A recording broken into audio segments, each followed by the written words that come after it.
सरकारी tender portal पर registration कैसे करें? Registration on tenders.gov.in। दोस्तों, सेट इजी वर्ल्ड में आपका स्वागत है। दोस्तों, हम में से अधिकांश लोग जो कि सरकारी टेंडर भरकर अपना व्यवसाय करते हैं, चाहे वे व्यापारी हों, गुड्स सप्लायर हों, सर्विस प्रोवाइडर हों, ठेकेदार हों या यूं कहें कि किसी भी रूप में सरकार के साथ व्यावसायिक गतिविधियों से जुड़े हों, बिना टेंडर प्रोसेस के सरकार से किसी को भी ऑर्डर नहीं मिलते हैं और इनमें से अधिकांश लोग अपने सरकारी टेंडर स्वयं नहीं भरते हैं, स्वयं अपलोड नहीं करते हैं, जिससे वे ना चाहते हुए भी अपनी बिजनेस सीक्रेसी अनचाहे ही दूसरे को दे देते हैं। दूसरे लोगों से टेंडर भरवाने या अपलोड करवाने में उन्हें अपने सारे डॉक्यूमेंट्स, ईमेल आईडी के पासवर्ड, टेंडर लॉगिन आईडी एवं पासवर्ड, समस्त लाइसेंसेस, बैंक डिटेल्स और टैक्स डिटेल भी टेंडर अपलोड करने वाले के पास पहुंच जाती हैं, जिसे अगर वह चाहे तो किसी भी व्यक्ति को दे सकता है। साथ ही वह इसके एवज में आपसे पैसे भी वसूल करता है। अगर वह आपके साथ साथ दूसरों के भी टेंडर अपलोड करता है तो आपके रेट्स या ऑफ़र आपके किसी दूसरे कॉम्पिटिटर को भी बता सकता है। इसलिए आप लोगों को अपने सरकारी टेंडर खुद ही अपलोड करने चाहिए। मैं मानती हूँ कि स्टार्टिंग में आपको परेशानी आएगी, लेकिन आप हमारी सरकारी टेंडर कैसे भरते हैं कि सारी प्लेलिस्ट ध्यान से समझेंगे, जिसमें हमने स्टेप बाय स्टेप सारी प्रोसेस को बहुत ही सरल शब्दों में बताया है, तो आप इसे आसानी से अपने घर या ऑफिस से ही कर सकते हैं। मैं इस सीरीज़ में आपको एक ऐसी वेबसाइट भी बताऊंगी जिस पर आप लोग सरकारी टेंडर भरने की प्रोसेस की प्रैक्टिस भी कर सकते हैं। इस वेबसाइट पर आप जितने भी टेंडर अपलोड करना चाहें कर सकते हैं, जो कि केवल आपकी प्रैक्टिस के लिए बनाई गई है, जिस पर किसी भी प्रकार की कोई फ़ीस या पैसा नहीं देना पड़ता और ना ही इस बात की फ़िक्र होती है कि गलत हो जाएगा। अगर आप इस वेबसाइट के बारे में जानना चाहते हैं तो कमेंट बॉक्स में अपने नाम के साथ अपने शहर का नाम लिखिए। जिन लोगों ने हमारा चैनल सेट इजी वर्ल्ड अभी तक सब्सक्राइब नहीं किया है, वे चैनल को सब्सक्राइब कर ऑल नोटिफिकेशंस ऑन कर लें। कोई भी सरकारी वेबसाइट पर टेंडर भरने के लिए सबसे पहला और आवश्यक काम ये होता है कि उस पोर्टल या वेबसाइट पर हमारा रजिस्ट्रेशन होना चाहिए। रजिस्ट्रेशन की प्रक्रिया को समझने के लिए हमारे साथ हैं श्री संजय जी, जो हमें सरल शब्दों में बताएंगे कि रजिस्ट्रेशन कैसे किया जाता है। संजय जी, आपका स्वागत है हमारे चैनल सेट इजी वर्ल्ड में। थैंक यू सलोनी जी, यहाँ बुलाने के लिए आपका बहुत बहुत धन्यवाद। सबसे पहले तो आप बताइए कि हमारे देश में कई स्टेट्स और यूनियन टेरिटरीज़ हैं। ऐसे में अलग अलग स्टेट्स की अलग अलग वेबसाइट्स होती हैं जिन पर टेंडर अपलोड किए जाते हैं। तो हमारे दर्शक तो पूरे भारतवर्ष में हैं, फिर सारे लोग एक साथ टेंडर भरना कैसे सीख पाएंगे? देखिए सलोनी जी, हमारे भारत में अधिकतर स्टेट्स में जितनी भी गवर्नमेंट की टेंडर वेबसाइट्स हैं वो एनआईसी दिल्ली के द्वारा बनाई गई हैं और सारी वेबसाइट्स एक ही पैटर्न पर बनाई गई हैं। केवल वेबसाइट्स के नाम अलग अलग दिए गए हैं, उनका एड्रेस अलग अलग दिया गया है। बाकी सारी प्रोसेस, टेंडर डालने की प्रोसेस एक ही तरह से है। अगर हम कुछ स्टेट्स को छोड़ दें, जैसे आंध्र प्रदेश, बिहार, छत्तीसगढ़, गोवा, गुजरात, कर्नाटका और तेलंगाना, बाकी सारी स्टेट्स में टेंडर वेबसाइट एक जैसी ही है। मैंने खुद ने चेक की है। इसलिए कोई भी व्यक्ति अपने स्टेट की टेंडर वेबसाइट पर जाकर आसानी से टेंडर भर सकता है।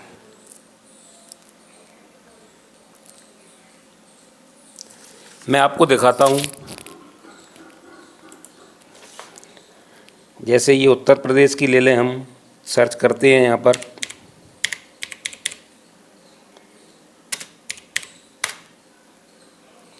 ये देखिए पहले ही नंबर पर आ गई है etender.up.nic.in।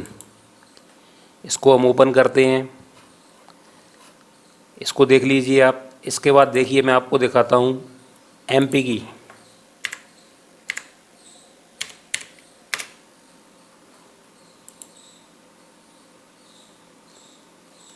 केवल यहाँ पर टेंडर्स उत्तर प्रदेश की जगह टेंडर मध्य प्रदेश हो गया है, बाकी सारे ऑप्शंस सब कुछ एक ही जैसा है। और दिखाता हूँ मैं आपको अभी। देखिए टेंडर राजस्थान,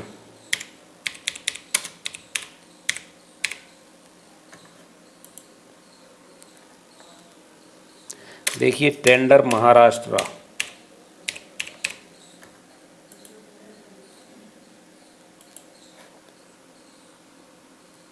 ये देखिए बिल्कुल सेम वेबसाइट है, कहीं भी किसी भी प्रकार का कोई अंतर नहीं है। इसलिए यदि हम एक टेंडर वेबसाइट पर अपना रजिस्ट्रेशन या टेंडर भरना सीख जाते हैं तो हम दूसरे स्टेट की किसी भी वेबसाइट पर अपना टेंडर भर सकते हैं। और मैं आपको बता दूं, इसी तरह से जैसे मैंने सर्च किया tender Maharashtra, tender Uttar Pradesh, tender Madhya Pradesh, किसी भी स्टेट का व्यक्ति इसी प्रकार से लिख करके अपने स्टेट की वेबसाइट सर्च कर सकता है। अब हमारे दर्शक ये जानना चाहेंगे कि यहाँ कौन कौन अपने रजिस्ट्रेशन कर सकता है। चलिए हम पहले चलते हैं अपने रजिस्ट्रेशन फॉर्म की ओर। तो यहाँ ये ऑप्शन दिया गया है online bidder enrolment form, online bidder enrolment. हम यहाँ क्लिक करेंगे तो हमारे सामने यहाँ पर एक फॉर्म आ जाता है। इसके अंदर देखिए ये सारे फील्ड्स हैं जो कि हमें भरने हैं। और मैं आपको यहाँ बता दूँ, कोई भी व्यक्ति, कोई भी फर्म, कंपनी, सोसाइटी जिसके पास PAN number, TIN number, valid email address और वैलिड मोबाइल नंबर हो, साथ ही उसको एक डिजिटल सिग्नेचर सर्टिफिकेट लेना पड़ेगा। ये अगर सारी चीज़ें किसी के पास हैं, किसी भी स्टेट की टेंडर वेबसाइट पर अपना रजिस्ट्रेशन कर सकता है। देखिए यहाँ सबसे पहले हमें भरना है अपनी लॉगिन आईडी, जिसको कि हम अपनी ईमेल आईडी के रूप में भी लिख सकते हैं। करस्पॉन्डेंस ईमेल आईडी, जिससे कि गवर्नमेंट और हमारे बीच में करस्पॉन्डेंट किया जा सके, ऐसा ईमेल एड्रेस हमें यहाँ पर लिखना है। इसके बाद आता है मोबाइल नंबर। सबसे पहले तो हमें यहाँ पर अपनी कंट्री सिलेक्ट करनी होगी और कंट्री सिलेक्ट करने के बाद अपना मोबाइल नंबर यहाँ लिख दें। अब आती है कंपनी डिटेल्स। तो सबसे पहले यहाँ कंपनी का नाम हमें लिखना है, कंपनी नेम।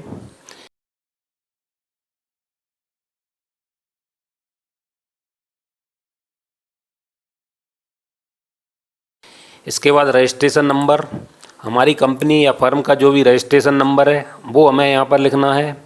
इसके बाद आता है रजिस्टर्ड एड्रेस। तो यहाँ पर हमारी कंपनी का जो भी एड्रेस है वो हम यहाँ फिल कर देंगे। इसके बाद देखिए यहाँ पर थोड़ी सी ध्यान देने वाली बात है, नेम ऑफ पार्टनर्स डायरेक्टर्स। यदि हमारी फर्म पार्टनरशिप फर्म है तब हम यहाँ पर अपने पार्टनर के नाम लिखेंगे, और यदि हमारी कोई कंपनी है तब फिर हम यहाँ पर अपने डायरेक्टर्स के नाम लिखेंगे। और यदि प्रोप्राइटरशिप फर्म है तो हम यहाँ पर उस फर्म के प्रोप्राइटर का नाम लिखेंगे। तो मैं यहाँ पर प्रोप्राइटर का नाम लिख रहा हूँ।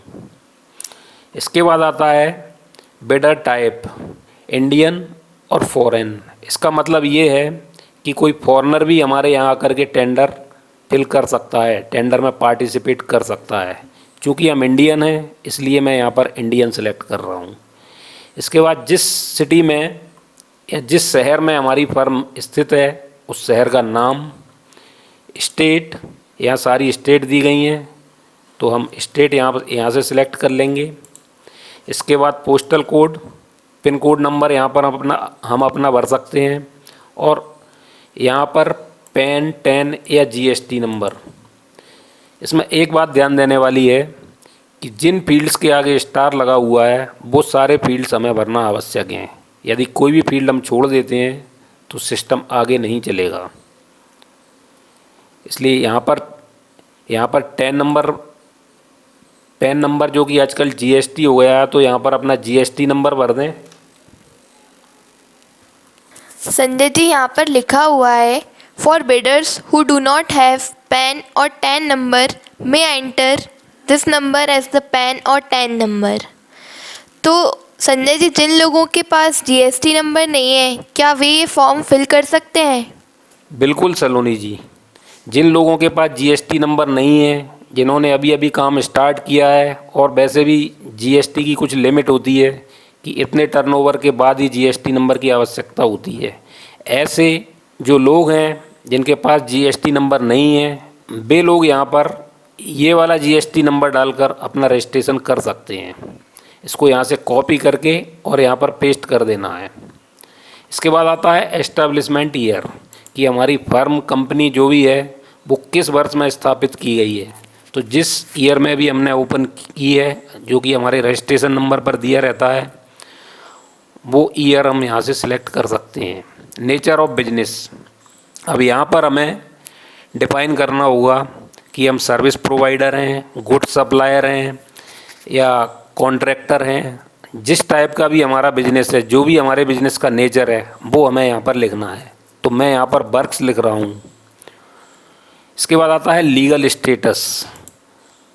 देखिए, यदि हमारी कोई लिमिटेड कंपनी है तो हम लिमिटेड कंपनी सेलेक्ट कर लेंगे, यदि कोई अंडरटेकिंग है तो अंडरटेकिंग सेलेक्ट कर लेंगे, और यदि कोई पार्टनरशिप फर्म है तो हम यहाँ पर पार्टनरशिप फर्म सेलेक्ट कर लेंगे, और यदि कोई प्रोप्राइटरशिप फर्म है तो हम यहाँ पर अदर सेलेक्ट कर लेंगे। तो चूँकि मेरी प्रोप्राइटरशिप फर्म है इसलिए मैं अदर सेलेक्ट कर रहा हूँ। इसके बाद आती है कंपनी कैटेगरी। ये यहाँ पर थोड़ी सी समझने वाली बात है। इसमें कुछ कैटेगरीज दी गई हैं। Micro unit as per MSME, small unit as per MSME. ये एमएसएमई जो होती हैं वो इंडस्ट्रीज के लिए होती हैं शायद, तो ये हम पर लागू नहीं होती हैं, इसलिए हम यहाँ पर अदर सेलेक्ट कर लेंगे। और यदि कोई इंडस्ट्रीज है, कोई प्रोड्यूसर है, कोई मैन्युफैक्चरिंग यूनिट है, तो वो लोग ये जानते हैं कि हमें क्या चीज़ सेलेक्ट करनी है, तो वो लोग इसको यहाँ से सिलेक्ट कर सकते हैं। मैं यहाँ पर फ़िलहाल अदर सेलेक्ट कर रहा हूँ।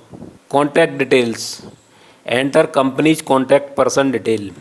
कंपनी का कोई ऐसा पर्सन जिससे कि कॉन्टैक्ट किया जा सके, उसकी डिटेल हमें यहाँ पर फिल करनी है। तो यहाँ से हम सिलेक्ट कर सकते हैं मिस्टर, मिसेज, जो भी हैं। उसके बाद उसका नाम और साथ ही date of birth. Date of birth के लिए यहाँ पर कैलेंडर दिया गया है, यहाँ से हम डेट ऑफ बर्थ सिलेक्ट कर सकते हैं। इसके बाद डेजिनेशन, कि वह हमारी फर्म या कंपनी में किस पद पर है। तो चूँकि मैं प्रोप्राइटर हूँ इसलिए मैं यहाँ पर प्रोप्राइटर लिख रहा हूँ। साथ ही उसका फ़ोन नंबर, यदि फ़ोन नंबर नहीं है तो मोबाइल नंबर किया जा सकता है। इसके बाद जैसे ही हम कैप्चा फिल करके सबमिट करेंगे तो हमारे सामने एक अगला पेज ओपन हो जाता है। इसके बाद हमारे द्वारा भरी गई सारी डिटेल हमारे सामने आ जाती है। जैसे ही हम सेंड वेरिफिकेशन कोड पर क्लिक करेंगे तो दो वेरिफिकेशन कोड, पहला ईमेल एड्रेस पर और दूसरा हमारे द्वारा दिए गए मोबाइल नंबर पर, दो वेरिफिकेशन कोड हमें प्राप्त होते हैं। Mobile verification code, mail verification code. यहाँ पर हमें अपना पासवर्ड जनरेट करना है। तो यहाँ पहले न्यू पासवर्ड, फिर कन्फर्म पासवर्ड, दोनों सेम ही रहेंगे। जब हम ये सारी डिटेल फिल कर देंगे और कैप्चा एंटर करेंगे तो हमारे रजिस्ट्रेशन का पहला प्रोसेस ख़त्म हो जाएगा। Your password has been generated successfully, please log in from home page with your new password. चलिए अब हम लॉगिन करके दिखाते हैं। लॉगिन आईडी में अपनी लॉगिन आईडी भर देंगे और कैप्चा फिल करके लॉगिन बटन को प्रेस कर देंगे। जैसे ही लॉगिन करेंगे हमारे सामने एक मैसेज आता है वेलकम का, और साथ ही यूजर डीएससी एनरोलमेंट आ जाता है, जहाँ की हमें अपना डिजिटल सिग्नेचर सर्टिफिकेट एनरोल करना है। तो सलोनी जी, ये थी रजिस्ट्रेशन की प्रक्रिया। आगे अब हमें अपना डीएससी एनरोलमेंट करना है। संजय जी, डीएससी क्या होता है ये मैं अपने एक पहले के वीडियो में बता चुकी हूँ। तो जिन लोगों को डीएससी के बारे में और इन्फॉर्मेशन चाहिए वो मेरे पहले वाले वीडियो को देख सकते हैं, जिसकी लिंक मैंने डिस्क्रिप्शन में डाल दी है। क्योंकि ये वीडियो बहुत लंबा हो चुका है इसलिए हम डीएससी को टेंडर पोर्टल पर रजिस्ट्रेशन करने की प्रोसेस को अगले वीडियो में समझेंगे। साथ ही अगले वीडियो में हम ये भी जानेंगे कि हमारे लैपटॉप या पीसी में कौन कौन से सॉफ्टवेयर या एप्लीकेशन होने चाहिए जिससे हम बिना रुकावट के टेंडर अपलोड कर सकें। थैंक यू दोस्तों, वीडियो को लाइक कीजिए, चैनल को सब्सक्राइब कीजिए और अपने कमेंट बॉक्स में अवश्य डालिए। सेठ इजी वर्ल्ड से मैं हूँ सलोनी सेठ। Thank you.